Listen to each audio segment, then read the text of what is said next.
Hello, hello, everybody. We are today here to introduce you with our partner in New York, Cameron Bonfits. How are you, Cameron? Hi, Marbo. I'm doing great. Thank you so much for having me. This is amazing that we can connect and talk about what is the New York as investment opportunities, what we have. But first, let me introduce everybody who you are and why we are here. Cameron Bonfits is our partner from New York City. He works with Brown Harris Stevens residential sales. Sorry for my English, but we are part of the international network, which is leading real estate companies of the world. And one thing that makes us special is that we are local, but we are also global, where you can buy your property anywhere with one of our agents around the world. And today we want to know more how you can buy a property in New York. It is one of the biggest market in the world, and everybody loves New York. And I want to know, Cameron, that you talk to us about market trends. How is the New York vibe when you buy a property? And what are the most significant real estate trends that currently you're seeing in New York, both in residential and investment markets? Yes, well, Marbell, thank you so much for having me on today. We were met through a wonderful organization leading real estate companies of the world.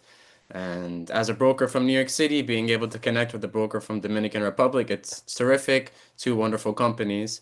So speaking about the New York City, investment real estate across the board, New York City is an international city. So we have buyers from all over the world. While in other markets, you may be competing with the locals from that market, New York City, you're quite literally competing with every single continent across the globe. For example, yesterday I was touring people from Dubai that are interested in a property on Central Park South, right below Central Park. And the current owner of the property is somebody from Colombia, and we have other people interested from New York in that exact same property. So I would say what's very unique about the New York City market, and part of the reason why it's such a wonderful investment, is because there's always going to be demand to move to New York City, to come to New York City, to study, to live, to work. It's quite literally the center of the world, and that's why I would say New York City is a very enticing investment for many buyers across the world. I want to ask you, Cameron. Once I remember that somebody told me that it was very difficult to buy a property in New York, and I was investigating how was the process, and everybody told me that most of the people rent over there. But in the reality, I think that there are a lot of people buying properties there as well because it's a huge market. I want to know who is that profile. You say that it is international, the people who's buying, but who is like most the buyers most active, the locals for residential or international investors, and how is that process? Is it really difficult to buy a property in New York? Sure, sure. Great question. So, the New York City residential landscape is different than other places in the world. There's a couple different ownership structures, and each structure lures different types of buyers. So there's, for example, a condominium, which I like to think of a condominium as just a freestanding house in the suburbs and, you know, anywhere across the world, but in a big building. So you have the right to that unit, you pay a certain maintenance, they take care of the grounds, you pay your property taxes. But then there's cooperatives. Cooperatives are a bit different, where in order to enter the building, you need to show your entire financial profile, you need to give an entire snapshot of who you are, who your family is, why you want to use the unit. The reason I bring that up is because when looking at buyer profiles and demographics, it varies. There's a very large spectrum of different buyers across different asset classes in New York. Really units available to buy like regular prices, or how much Sure. is a regular unit in New York? Yeah, Everybody knows my Manhattan, but I know it's like upper, middle, downtown. Tell me about yeah, the areas on the prices. How, if I want to buy a property, how much I sure, should have in my sure. pockets? So the average price for a Manhattan condominium last year was $1.3 million. So that ranges from a studio all the way to excuse me, medium. Because the average you would have, we have this new street in New York City called Billionaires Row, which is right south of Central Park, which is, the tallest residential towers in the world are right there right now, and those prices are absurd. They're 40 million, $50 million. People are buying them, and it's a very unique asset class. But for the average buyer in New York City, part of the reason why many people are renting right now versus buying is because looking at one, the political landscape, there's a lot of uncertainty, and additionally, interest rates right now, comparatively to the last few years, are high. A lot of people refinanced during COVID, which basically just means that they had a mortgage which was, let's say, 5 to 6%. Mortgage rates dropped to around 2%. So they refinanced at 2%, and their monthly payments went way down. All of this to say that buying in New York City, it requires it requires a lot of patience, a lot of time. It's very different than other parts of the world, and there's a high barrier to entry simply because of the price point. Prices are very, very high in New York. So for you said I'm listening at 1.3 million average price, but for example, for a Latin family who wants to buy a house, what area will be more available Sure. apart from Manhattan or the downtown or the center? Will be Bronx, New Jersey. With what Sure. way? Where what places they should go? Absolutely, absolutely. So New York City is divided into five different boroughs. Most of my market action is within Manhattan, Queens, and Brooklyn. And the Bronx as well, but I don't usually go north of 125th Street in Manhattan. That's very common for brokers simply because Manhattan is a market in itself, Brooklyn's a market in itself, and so are Queens. Manhattan is where you're charging on average the highest prices. In the outer boroughs, which would be pretty much everything other than Manhattan, I grew up in Brooklyn. I grew up very close to Prospect Park, which is the second biggest park in New York City. Prices are more affordable over there. So you can get a nice one bedroom apartment for around 600, 700,000. The prices per square foot, which is a lot of people look at when you're comparing different markets, significantly less, I would say. And when you're looking at rent as well, it's much less. So Manhattan is generally where everybody looks at when they come to the city for foreign buyers, but there's way better deals to be had outside of Manhattan, in Brooklyn, in Queens, and the Bronx. Staten Island is the fifth borough, but I don't really do much business over there, so I don't want to speak too much on that market. Yes, I know that you are very specialized for area because you have very big areas. We are doing that here in the Dominican Republic as well. We have agents who are specialized like in Santo Domingo or Punta Cana or by the beach or golf courses or in the city because we have to be every day more specialized and give a better service to our clients. What do you think, what you can say, Cameron, regarding your service, your approach to the clients? What do you Absolutely. offer to our clients when they come to you? Absolutely. Great question. Great question. As a born and raised New Yorker, and as somebody that understands real estate in New York City across the board, I can speak firsthand about neighborhoods, about experiences, what people are looking for. Some people need to be in Midtown Manhattan every single day. So you need to be near a train line. Some people don't need to be. Some people need to be near a park because they have children, they have a family, they have a dog, and they'll go crazy if they're not. So working with a real estate agent like myself at a top company like Brown Harris Stevens, same to the exact service that you would be giving your clients in the Dominican Republic.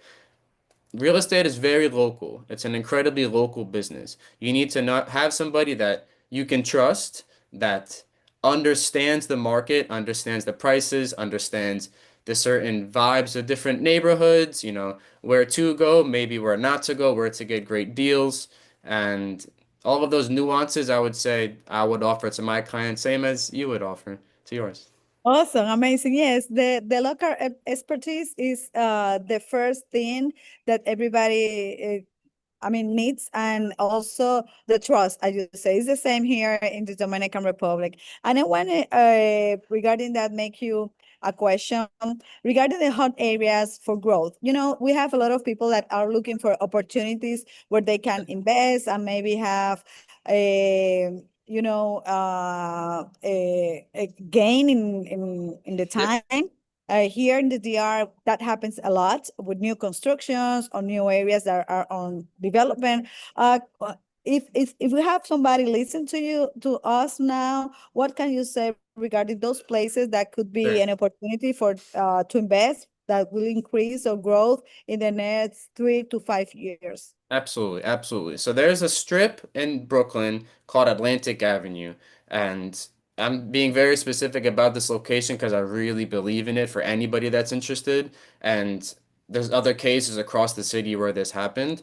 So a lot of development in New York City happens once the city council changes the zoning.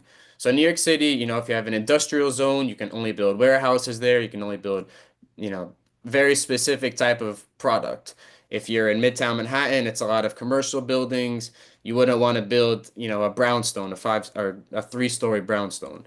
So a lot of development and opportunity comes when the city rezones a certain area. So this avenue in Brooklyn, Atlantic Avenue, which pretty much goes all the way from the waterfront, Brooklyn Bridge Park, through Queens, and that ends somewhere in Queens. But in the corridor along Brooklyn, they just rezoned that from industrial to mixed use. In that area right now, if you take a walk, it's, storage lockers, it's a lot of car manufacturers, it's not a very attractive neighborhood to live in. It's not a place that, you would walk outside your house and say, "Ah, this is a wonderful place to live," simply because it wasn't developed that way. But the city just rezoned that. So what that means is that in a few years from now, and it's even happening right now, there's new luxury apartment buildings coming up. There's new opportunities for people to buy land that historically just never got built because it was only allowed to be built for industrial. So in that area, if we're talking specific price points, comparative to Midtown Manhattan, let's say a one bedroom, or let's say on the Upper West Side, which is a nice, cute, family-oriented neighborhood, a two-bedroom apartment there in a nice building could be maybe 1.5 million to 2 million.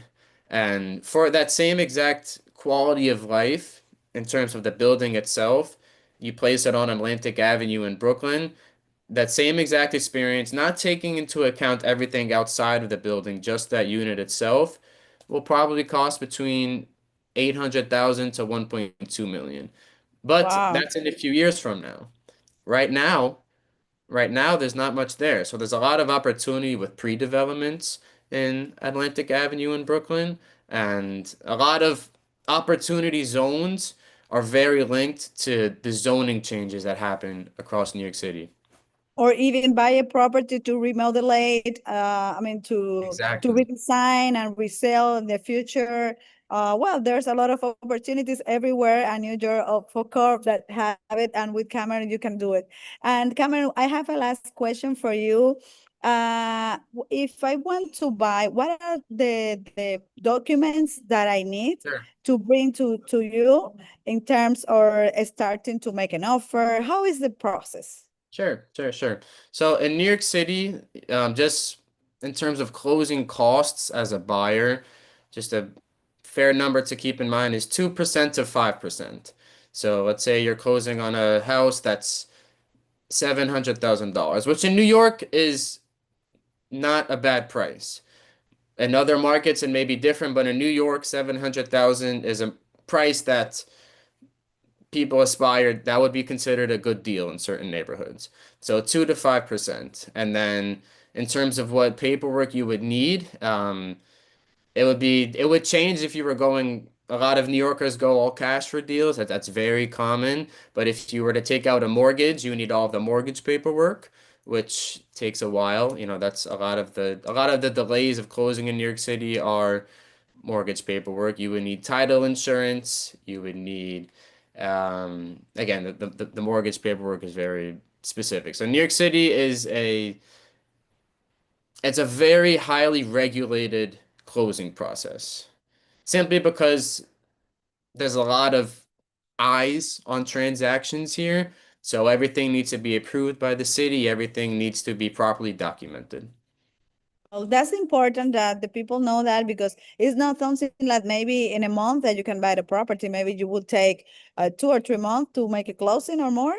Yeah, Is that correct? if you don't take out a mortgage within 30 days is possible, but if you're taking out a mortgage, it could stretch from 2 months to 4 months, depending on how fast the mortgage company moves. Well, Cameron, we are doing these conversations here with our network. So the people know that we have opportunities to buy all over the world and with you in New York, and there's no frontiers to buy a property. If you have the vision, you can buy properties in New York or even in Dubai or anywhere with our network. Is there anything else that you can say to our people that are looking to us today or will see this video in the future regarding the market and why they should come to New York through our company? Sure, sure, sure. And I just wanted to congratulate you for this is such a great idea. I know you have aspirations to do this with other markets, specifically within the leading real estate companies of the world network. So that's a really wonderful idea. Thank you for taking the time to have me on. I would say one last piece of information to throw in there for people interested in purchasing real estate in New York City. The vacancy rate right now across New York as of April 2025 is 1.6%. That's a What that means is there's a major housing crisis in New York. This is a problem. We have a new election coming up for mayor, and for people that are involved within the politics within New York City, there's two candidates. There's a Democratic socialist who wants to freeze rents for rent stabilized apartments. He wants to make transit free across the city. He wants to do a lot of mm, not traditional changes to the way real estate has been done historically in New York City. So right now, just within the market, there's not as much movement as there would be if there wasn't an election year. Um, so I'd say it's the New York City real estate market landscape changes daily, and that's why it's very important to work with a broker who you can trust, who understands it, and who can guide you in that regard. And we can say that now, because of this, it could be a good opportunity to buy now, instead of waiting for. If you are thinking about doing an investment in New York, now is a good moment to do because the prices are not as high as usual and things are changing, right? Exactly. And the stock market, and I mean, just, across the US in general, the stock market is doing very well.